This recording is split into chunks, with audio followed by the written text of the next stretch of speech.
I'm Jeanette Chia, and this is Making It in Melbourne. I'm joined now by two very special guests who have come back all the way from season 1. Asami Koike from Shapes and Sounds and Yifei Wang from AIBUILD. These two incredible founders have collaborated since season 1, bringing Asami's expertise in mental health and Yifei's experience in AI to create an AI-powered robot that actually helps elderly people with their mental health and well-being. It's a great story of how collaboration and respecting the diverse opinions of different parts of the economy can really create something special. This is how Yifei Wang and Asami Koike are collaborating to make it in Melbourne.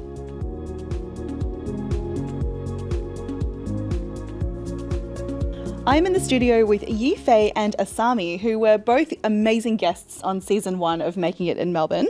And we're here again, it's about a year later.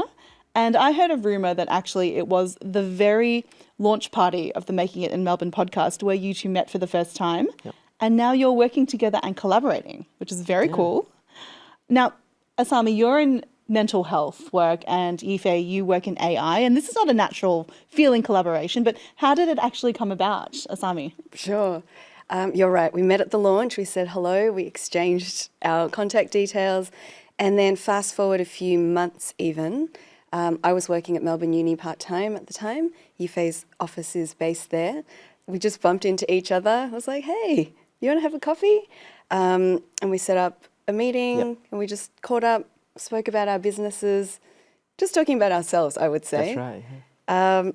And then, lucky for me, a few weeks later, Yifei reached out to me and said, I've got some interesting work that involves mental health, so would you like to be involved? And I was like, 100% I'm in. So good. Yifei, what actually drew you to working with Asami? So actually, I do think like AI could basically like a magnifier that can helping all the other industries. So AI is perfectly matching for all other sectors. So, but particularly about mental health was because we do think like mental health is essential for basically everyone. And also the reason why we connect with Asami is because she have a very profounding like background about mental health, and also she's already doing a lot of good projects and innovative projects around it. So that's the reason why like I would reach out to Asami, and I really appreciate the opportunity that for City of Melbourne to gathering us together, and to make this collaboration successful. Yeah.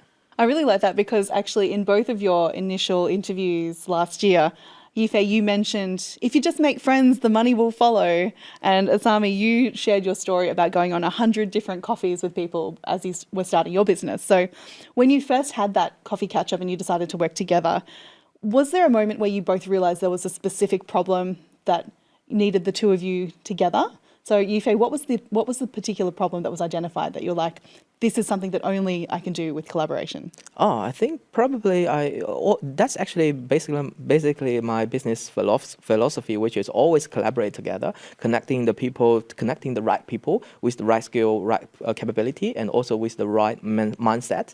So I can see like Asami having a very good entrepreneurial mindset, at the same time very innovative, very capable about like to do the like mental health, especially about mental health. So when projects that we always trying to focus on is about like by using the depth sensor to capture the elderly people's like body motions and movements by predicting their like a false probability. And then our angel investor, like Grace, who is having the nursing background, come up to us and telling us maybe not only just focus on the physical health, but also about mental health, because the loneliness is the most concerning issue for elderly people. So we think, okay, probably that's the reason why we need to focus more on the mental health, and then to caring about elderly people. So Asami, just the name just pop up in my mind, and that's definitely the person I should talk to. Yeah. Yeah, amazing. So we're talking about recognizing an entrepreneurial mindset in each other, and then getting little hints and tips from advisors to say, maybe you should look in this space. Yep. Now, Asami, you're a busy person. You've got lots going on with your own business. So what was in it for you to choose to work with Yifei? What was in it for me? So many things, really. Similarly, I really thought you were like an amazing entrepreneur and business person right from the get-go. I think literally one of the first things you said to me, I was like, wow, this person's so interesting. But for me, I also think that it's really important to highlight that the number one use for people using AI, it used to be about productivity and organizing emails and all that kind of stuff, but it's actually a lot of people are using AI to care for their mental health. They call it for therapy or for companionship. So I feel like it's really important that there's a lot of this cross-cultural collaboration going on to make sure that there is an evidence base that supports AI companions and AI therapeutic tools. Otherwise, we might find ourselves in a really difficult position in the future. It's a fascinating space, and you definitely hear lots of stories about young people or anyone just kind of having a relationship with their AI tools. I mean, I personally have created a bunch of different executive coaches and veterinarian advice for my new puppy, all sorts of things. And so I'm curious about how the collaboration's actually going now, a year later, and what is it specifically that you're working on together? It's an AI companion robots, and the name is Ami, created by Asami. Yeah. We really wanted a simple name that could be spoken cross-culturally. It does have Japanese origin, means beautiful blessing, but also can be read in Mandarin as well with the same meaning. So lots of different that's really special. layers. So this is a companion robot named Emmy. It is designed to support elderly people in their physical health and their mental health. Yep. And I guess maybe, Asami, tell me, what's been the biggest learning curve for you over the last year entering this new space? Something that I've really thought about is how important it is to bring in the mental health perspective from the start. There have been quite a few high-profile cases over the last few years where AI has been used in ways that really cause harm. And now these big organisations are backtracking. They're hiring and bringing in clinicians to try and undo some of the damage that's been done. Whereas Yifei, this project, you invited me on right from the start. You identified, like, we actually need to design from a mental health perspective so that we're not causing harm and then working out how to backtrack later, but we're creating something that will connect people and that will connect people in with their caregivers and family members as well in a really structured manner, I would say. I have to say that's really inspiring to hear that, there's a new generation of business leaders making those ethical decisions about tech from day one. And Yifei, have you had any experiences in the time working with Asami that have surprised you or things that have changed the way you think about your business? I think that's actually basically because as you mentioned, my background is about the technical side and especially about AI stuff.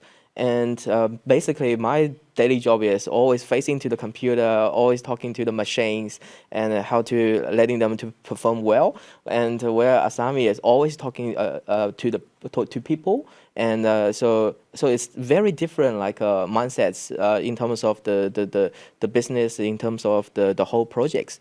So and also I have basically very little knowledge around the medical innovations. So I didn't actually realize a lot of limitations and barrier to and also some precautions to think about to creating the medical innovations. So really, Asami gave us a lot of instructions and helpful suggestions around the creations. Yeah. So yeah, this is the one of the main thing I learned from Asami. This is actually kind of that sort of diverse thinking in practice, right? Yep. We talk about, the core people in a startup team is the hustler, the hacker, the humanist, and the hipster, design, and then humanity, and then technology problem solving. And you both bring different parts of that to the table. Asami, when we spoke last year, you talked about leading from a place of support and care. Mm-hmm.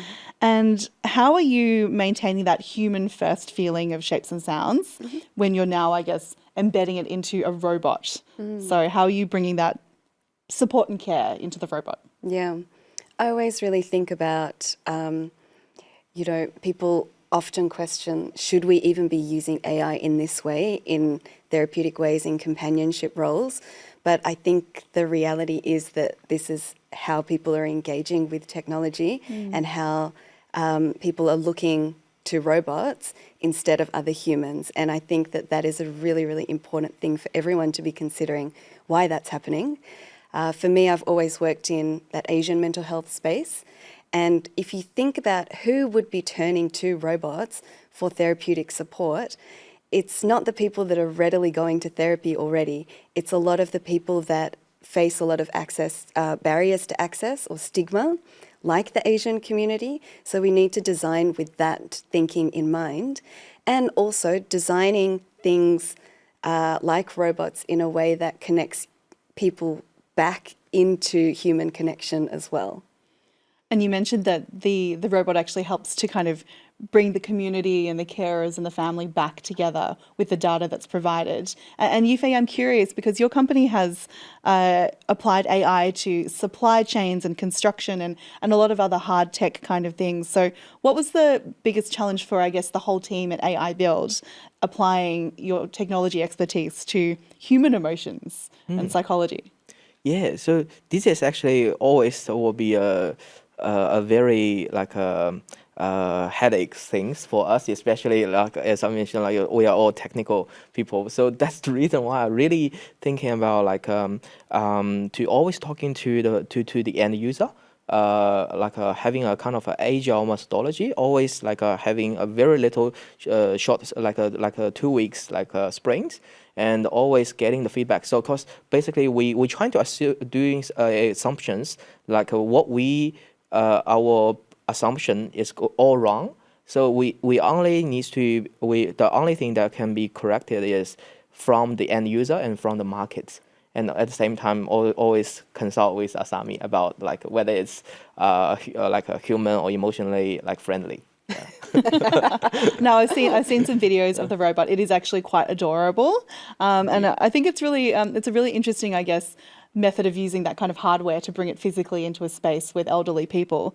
And Asami, you did mention, and you mentioned just earlier about this inaccessibility of mental health care, and in particular the older generations in Asian communities, you know, having that stigma towards seeking it. Do you think that robots like Emmy and hardware and tools like AI can really help to bridge that generational gap, or do you think there'll be resistance or complexity there?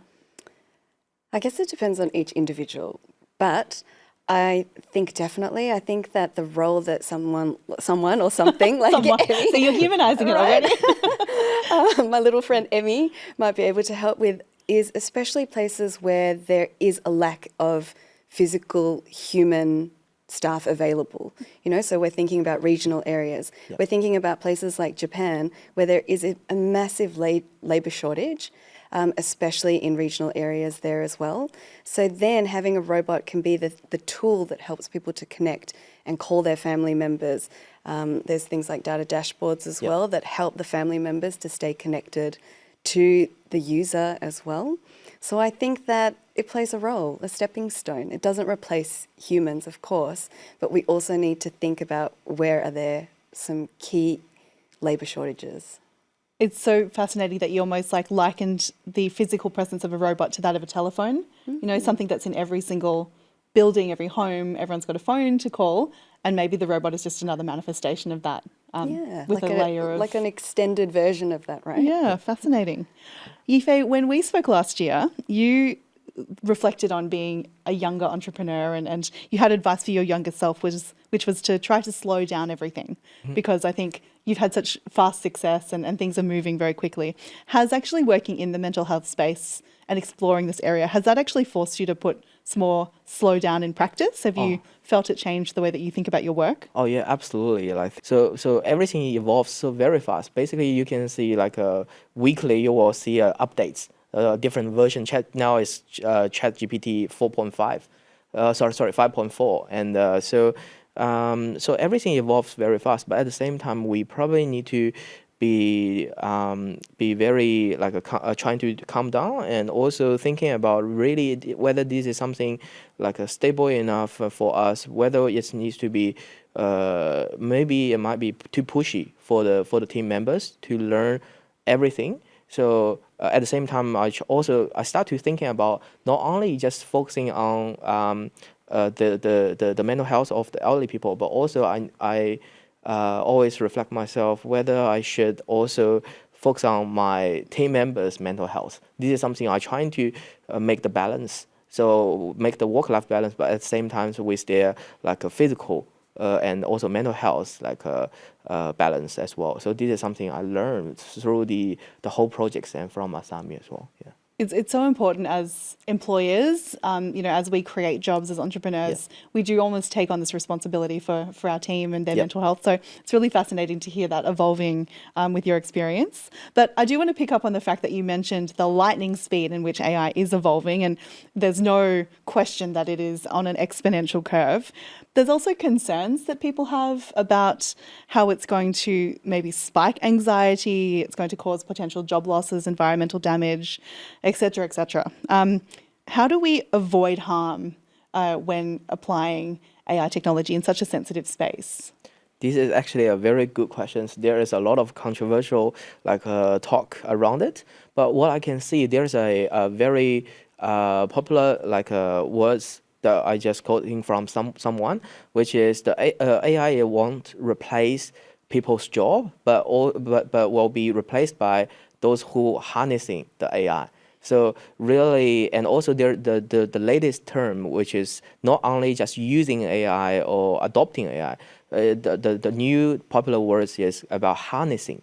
Harnessing the engineering, harnessing the AI. So really, we know the capability of the AI, but at the same time, we really need to think about the cybersecurity, how to protecting our data, how to also really constrain the AI capabilities, rather than just use it as you wish. So this is something we are also thinking about. Yeah. Because the word harness the AI, it's got a couple of different meanings. One is that you can direct something, and then you can also, I guess, control it to some extent. And I've actually heard from people that are getting really into the vibe coding sort of area that they have to manage their sleep because they actually get addicted to the vibe coding element. And Asami, this is something that you're obviously passionate about, making sure that technology is done through that lens of do no harm. So tell me what this means to you, I guess, when you hear all these concerns that people might have. What is it that you're actually excited about in terms of the level up and the potential? I'm excited by things like this cross-sector collaboration. I think that there are incredible technologists around, there are incredible clinicians around, and oftentimes we don't talk to each other, we're often preaching to the choir.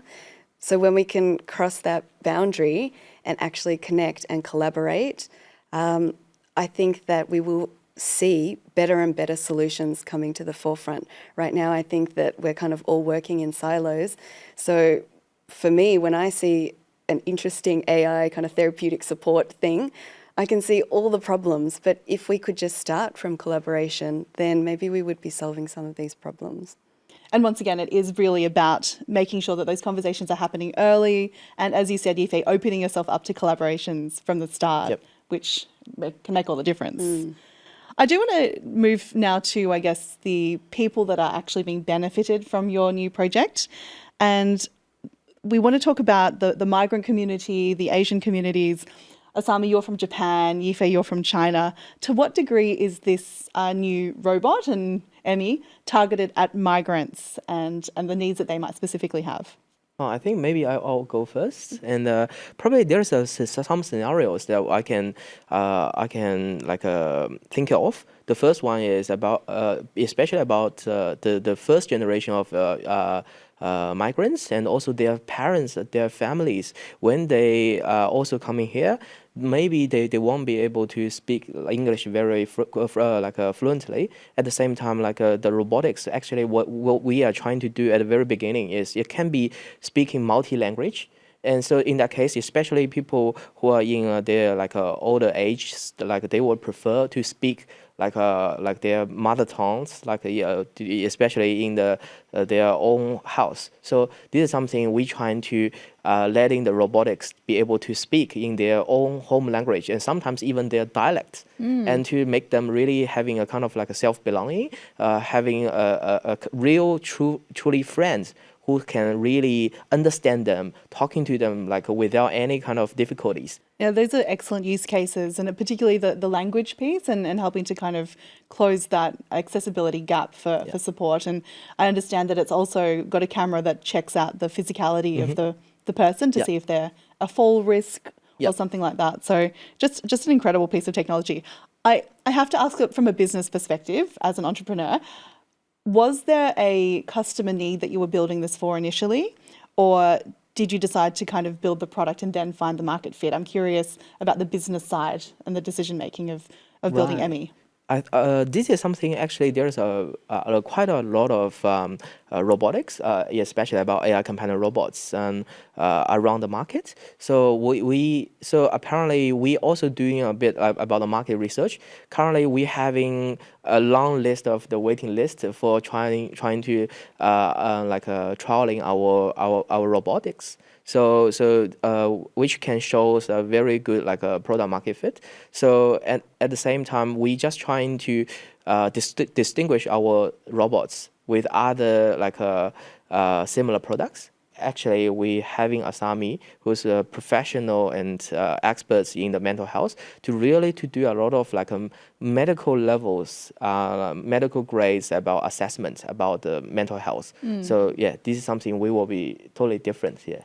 So you found this trend that was happening with companion robots, and then you looked for the market differentiation, like the niche, and you found your secret weapon in Asami to bring the clinician piece to the front. Now, I have to say, as a clinician and as an individual who, you were quite open with us last time about your own mental health burnout before starting Shapes and Sounds.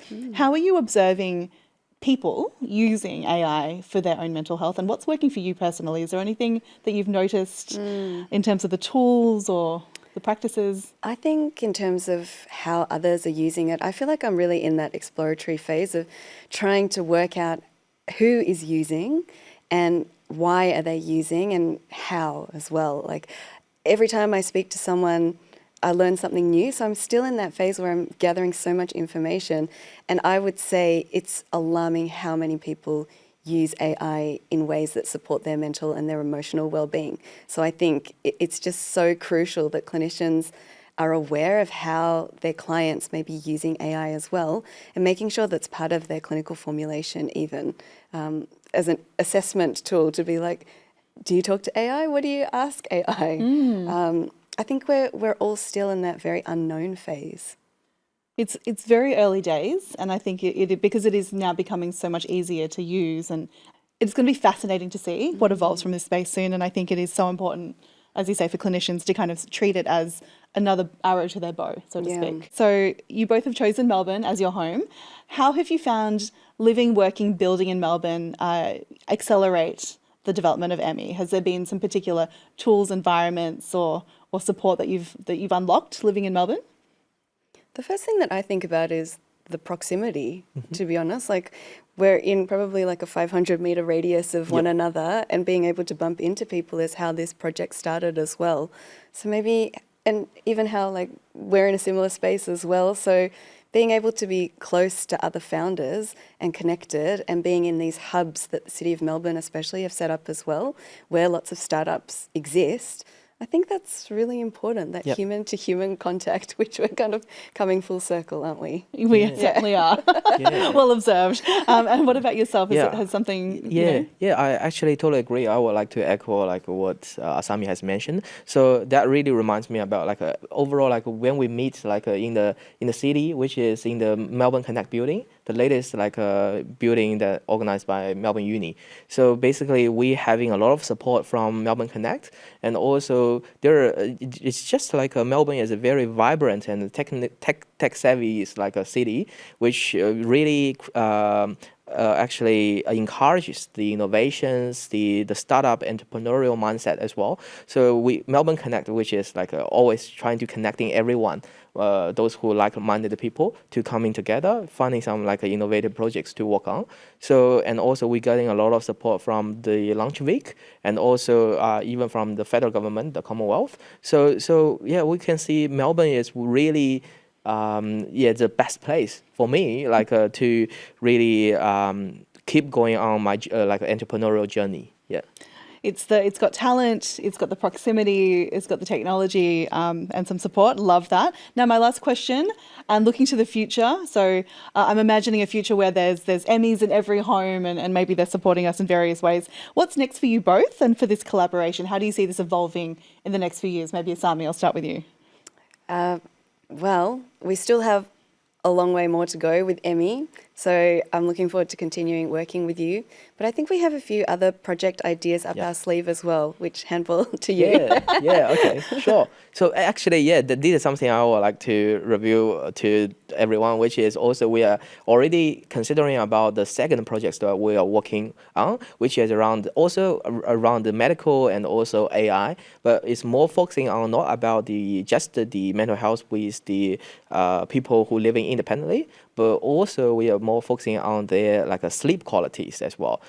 So probably we are more focusing on, we're trying to find the relationship between their stress and also their sleep quality. So this is something we are currently working on, and I think probably that one is actually the project is already being very popular around the Asian market, but we're trying to adapt these kind of good concepts into Australian market, because I can see every Australian also focus on the sleep quality.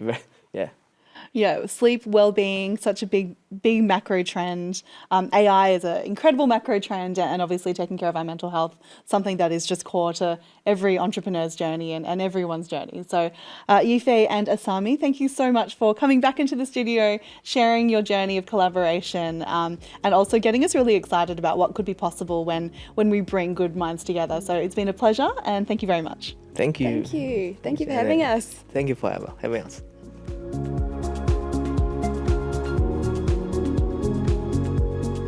That was Asami Koike from Shapes and Sounds and Yifei Wang from AIBUILD. Just a great story of collaboration, and I personally cannot wait until the robot revolution is helping households and people all over the world. And I think with those two in charge, it'll be done ethically and with great technology. This season of Making It in Melbourne has been a real treat. Some great personal reflections, and I'm once again blown away by the diversity of the kinds of people that come to Melbourne and also choose to build businesses because they feel that they've got something they want to build and a legacy that they want to leave. And once again, I'm struck at how the migrant journey and the entrepreneurial journey share so many similarities, navigating risks, finding new networks. It's something that we can all relate to. So thank you to all of my guests, and thank you for listening to Making It in Melbourne.